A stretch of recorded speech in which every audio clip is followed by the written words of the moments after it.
Okay, we have all made it safely to the hatch house. So now I'm going to candle everyone. Okay, I have technically 2 batches of eggs. I set them a day apart. So one is supposed to go into lockdown today. The other is supposed to go into lockdown tomorrow. I have actually put some eggs from each batch and I don't know which eggs are in which incubator at this point. So anyways, long story short, what I'm going to do is I'm just going to put them all into lockdown tomorrow. It's not going to harm the earlier eggs to go into lockdown 12 hours later, and it's not going to hurt the later eggs to go into lockdown 12 days earlier. You guys always ask about my candler. It is a magic fly, like literally magic FLY. I do have it available in my link tree if you want to look it up. And yes, there is built-in candlers on both the, well, no, actually there's only a built-in candler on the Chick Cozy. Somebody corrected me. It's the Chick Cozy, not Chick Cozy.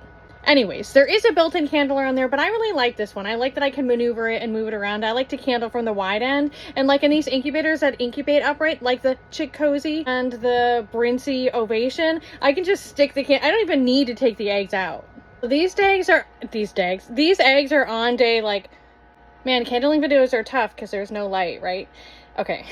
These eggs are tough because they're on day like 17, 18. So there's really so much happening in there that it's hard to see inside. So you got to kind of look up around the veins, and there is movement. Remember when I was moving them, I was like, I'll candle them when I get home and hopefully there's still movement. There you go. These look beautiful. And look, I wasn't too stressed moving these because you got to think mama hens get off their eggs periodically. There was one time during hurricane season last year where I had some eggs incubating and I lost power, and I had to fully transport them from one place to another like 2 different times during their incubation process. I had another time with a broody hen who was hatching eggs, and I guess raccoons kept getting in there and like stealing eggs, and eventually she just abandoned them entirely. There was like 6 left, and then like 24 to 48 hours later, another hen came in and took over the nest, and those eggs hatched without a hitch. So we're talking like 2 days with like, they were probably like day 14, 15 when she abandoned them. So we're talking like 2 full days without a hen sitting on them, and they still hatched. All I'm saying is that life finds a way. Chickens are super resilient, I guess, until they're not. And I think we all tend to worry too much. Don't let the beginning of my video fool you. I was more worried about people thinking I was crazy than about my eggs.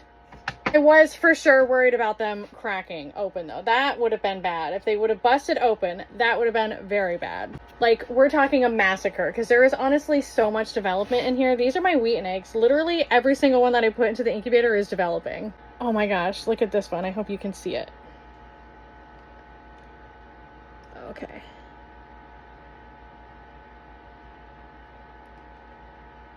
Do you see that movement? It's like a foot. Since we're here, we'll talk about candling Marans eggs and dark colored eggs because I have some of those. If you can see through them at all, the place that you're going to see through them is this air cell right here.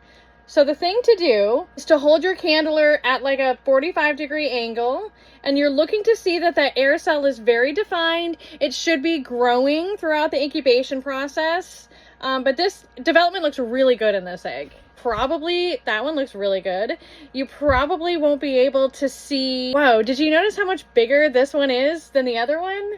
It's like the other egg is less porous than this one, and therefore the moisture is forced to leave more slowly, therefore the air cell couldn't get as big.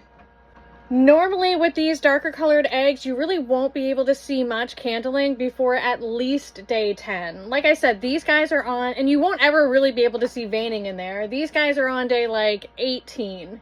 That's why the development looks really good. These are my silver Americanas.